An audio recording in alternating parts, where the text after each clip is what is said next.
மாண்பு உறுப்பினர் வந்து இந்த 55 விதியின் கீழ் சொன்ன என்ன சொல்றேன்,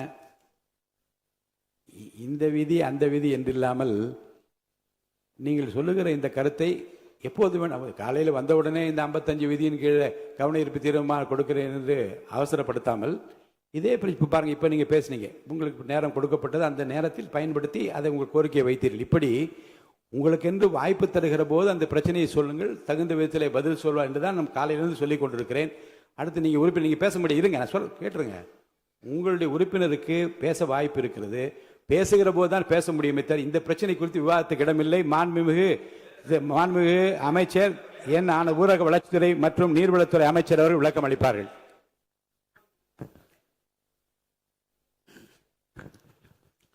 மாண்புமிகு பேரவைத் தலைவர் அவர்களே, மாண்புமிகு முதலமைச்சர் அவர்களே, காவிரி நதிநீர் விவகாரத்தில் தமிழக விவசாயிகளின் வாழ்வாதாரத்தையும் நமது மாநிலத்தின் வரலாற்று சிறப்புமிக்க நதிநீர் உரிமைகளையும் காப்பதில் இந்த அரசு துளியும் சமரசம் செய்து கொள்ளாது என்பதை இப்பேரவையில் உறுதியாக தெரிவித்துக் கொள்கிறேன். கர்நாடகாவின் தற்போதைய முதலமைச்சர் அவர்கள் மேகதாது பிரச்சனையை சமீபத்தில் எழுப்பிய உடனேயே மாண்புமிகு தமிழக முதலமைச்சர் அவர்கள் 25/5/2026 அன்று அரசு தலைமை வழக்கறிஞர், உச்ச நீதிமன்ற மூத்த வழக்கறிஞர் மற்றும் உயரதிகாரிகளுடன் ஆலோசித்து இப்பிரச்சனையை குறித்து எடுக்க வேண்டிய நடவடிக்கைகளை பற்றி அறிவுறுத்தினார்கள். அத்துடன் நிற்காமல் நமது மாண்புமிகு முதல்வர் அவர்கள் அடுத்த நாளே 26/5/2026 தனது கடிதத்தின் வாயிலாகவும் 27/5/2026 அன்று மாண்புமிகு இந்திய பிரதமர் அவர்களை நேரில் சந்தித்து மேகதாது திட்டத்திற்கு எவ்வித அனுமதியும் அளிக்க வேண்டாம் என மீண்டும் வலியுறுத்தினார்கள். மாண்புமிகு தமிழக முதல்வர் அவர்கள் 25/5/2026 அன்று உத்தரவிட்டதின் அடிப்படையில் தமிழ்நாடு அரசு சார்பாக புதுடெல்லியில் உள்ள தேசிய பசுமை தீர்ப்பாயத்தின் முதன்மை அமர்வில் மேகதாது திட்டத்தை எதிர்த்து 27/5/2026 அன்று ஒரு மனு தாக்கல் செய்யப்பட்டுள்ளது. இந்த சூழலில் மாண்புமிகு தமிழக முதல்வர் அவர்கள் 18/6/2026 அன்று அமைச்சர்கள், சட்ட வல்லுநர்கள் மற்றும் காவேரி தொழில்நுட்ப குழு மற்றும் பன்மாநில நதிநீர் பிரிவினை தலைவர் ஆகியோருடன் ஆலோசித்த பின்னர் மேகதாது திட்டத்தை எதிர்த்த ஒரு தீர்மானத்தை முன்மொழியலாம் எனவும் அதற்கு அனைத்து சட்டமன்ற உறுப்பினர்களின் ஒருமித்த ஆதரவை கோரலாம் எனவும் முடிவெடுத்தார்கள். காவேரி நதிநீர் விவகாரத்தில் ஒருமனதாக ஏற்றப்பட்ட தீர்மானத்தில் மாண்புமிகு எதிர்க்கட்சி தலைவர் அவர்கள் 4/3/2026 அன்று தமிழ்நாடு அரசு ஒன்றிய அரசுக்கு மேகதாது அணை விவகாரம் குறித்து ஒரு புதிய நடுவர் மன்றம் அமைக்க முன்மொழிவுகள் அனுப்பியதும் குறித்து தீர்மானத்தில் சேர்க்க கோரிக்கை வைத்தார்.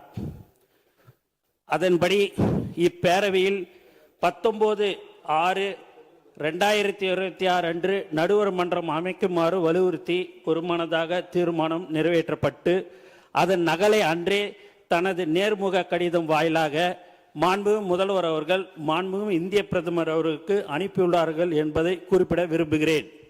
இவ்வாறு தமிழர் நலன் கருதி இந்த அரசு மாண்புமிகு முதல்வர் அவர்களின் ஆலோசனைப்படியும் மேகதாது திட்டத்தை முறியடிக்க அனைத்து நடவடிக்கைகளும்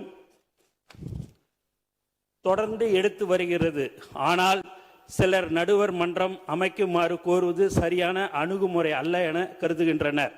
சில தரப்பினர் பரப்பி வரும் தவறான புரிதலுக்கு முற்றுப்புள்ளி வைக்கும் வகையில் நமது அரசின் நேர்த்தியான அணுகுமுறை பற்றி இந்த மாமன்றத்தில் தெளிவுபடுத்த விரும்புகிறேன். கடந்த நவம்பர் 13/2025 அன்று மேகதாதுக்கு எதிராக நாம் தொடர்ந்த வழக்குகளை உச்ச நீதிமன்றம் மேகதாது அணை திட்டம் ஆரம்ப நிலையில் தான் உள்ளது என கூறி தள்ளுபடி செய்தது. அந்த தீர்ப்பின் பேரா 29 மாநிலங்கள் தங்களுக்கு ஒதுக்கப்பட்ட தண்ணீரை எப்படி வேண்டுமானாலும் பயன்படுத்தலாம் என நீதிமன்றம் குறிப்பிட்டது. இதை தங்களுக்கு சாதகமாக பயன்படுத்தி கர்நாடகாவோ அல்லது கேரளாவோ தன்னிச்சையாக புதிய அனுமதிக்கப்படாத திட்டங்களை கையில் எடுத்துவிடக்கூடாது என்பதில் நாம் உறுதியாக இருந்தோம். டிசம்பர் 2025 ஒன்றிய அரசு தன்னிச்சையாக காவேரி நீர்வள திட்டங்களை மதிப்பீடு செய்வதற்கான வழிகாட்டுதலை வெளியிட்டது. மேலும் கடந்த மே 2026 நாளிட்ட ஒன்றிய ஜல் சக்தி அமைச்சகத்தின் கடிதம் மூலம் மத்திய நீர்வள ஆணையம் CWC கர்நாடகாவின் மேகதாது திட்ட அறிக்கை DPR மீது தனது தொழில்நுட்ப கருத்துக்களை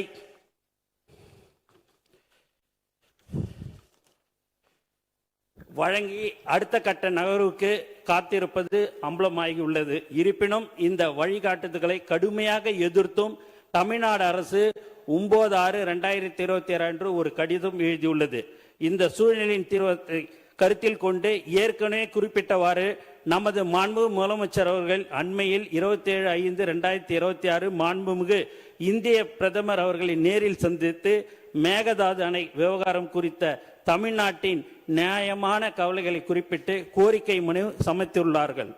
தமிழ்நாட்டின் ஒப்புதல் இல்லாமலும் நடுவர் மன்ற தீர்ப்புக்கு முரணாகவும் மேகதாது பகுதியில் எந்த ஒரு கட்டுமான பணிகளும் அனுமதிக்க கூடாது என்று அக்கோரிக்கையில் மிகவும் வலியுறுத்தி கேட்டுக்கொள்ளப்பட்டுள்ளது. 2018 உச்ச நீதிமன்ற தீர்ப்பின் மூலம் தமிழ்நாட்டிற்கு உறுதி செய்யப்பட்ட 50% நம்பகத்தன்மை கொண்ட 740 TMC தண்ணீர் பங்கீட்டை எந்த ஒரு புதிய நடுவர் மன்றமும் மாற்ற முடியாது. எனவே கர்நாடகா தமிழ்நாட்டிற்கு அளிக்க வேண்டிய 176.25 TMCயில் எந்த மாற்றமும் ஏற்படாது. 177.25 TMCயில் எந்த மாற்றமும் ஏற்படாது. 1956ஆம் ஆண்டு நதிநீர் தாவா சட்டத்தின் பிரிவு 4(1) படி ஏற்கனவே தீர்க்கப்பட்ட பிரச்சனையை மீண்டும் திறக்க சட்டத்தில் இடமில்லை. 2018 தீர்ப்பில் உபரி நீர் சர்ப்ளஸ் வாட்டர் குறித்து துல்லியமாக கணக்கிடப்படவில்லை. இதனை பயன்படுத்தி கர்நாடகா உச்ச நீதிமன்றத்தில் ஏற்கனவே ஒரு அசல் வழக்கை தொடர்ந்தது. 1956 நதிநீர் தாவா சட்டத்தின்படி இத்தகைய புதிய நதிநீர் பிரச்சனையை ஒரு நடுவர் மன்றத்தால் மட்டுமே தீர்க்க முடியும் என்பது உச்ச நீதிமன்றத்தில் நமது வாதமாகும். காவேரி மேலாண்மை ஆணையம் CWMA கர்நாடகாவின் விரிவான திட்ட அறிக்கையை DPR நிராகரித்து விட்டது என்று கூறுவது முற்றிலும் தவறானது. காவேரி மேலாண்மை ஆணையம் CWMA கர்நாடகாவின் விரிவான திட்ட அறிக்கையை DPR நிராகரிக்கவில்லை. மாறாக எவ்வித கருத்தும் கூறாமல் மத்திய நீர்வள ஆணையத்திடமே CWC திருப்பி அனுப்பியுள்ளது. எனவே ஆபத்து இன்னும் நீங்கவில்லை. மாண்புமிகு பேரவைத் தலைவர்களே, ஒன்றிய அரசும் கர்நாடகாவும் புதிய வழிகாட்டுதலின் கீழ் மேகதாது திட்டத்தை மறைமுகமாக மேற்கொள்ள முற்படும் வேளையில் நாம் கைகளை கட்டிக்கொண்டு வேடிக்கை பார்க்க முடியாது. அந்த வகையில் மாண்புமிகு முதலமைச்சர் அவர்கள் மாண்புமிகு இந்திய பிரதமர் அவர்களிடம் வழங்கிய கோரிக்கையின் தொடர்ச்சியாகவும் ஒன்றிய அரசின் தன்னிச்சையான நகர்வுகளை முடக்குவதற்கும் உபரி நீர் மீது தமிழ்நாட்டின் உரிமையை நிலைநாட்டுவதற்கும் ஒரு மிக சிறந்த அணுகுமுறையாகவே புதிய நடுவர் மன்ற கோரிக்கையை முன்வைத்துள்ளோம்.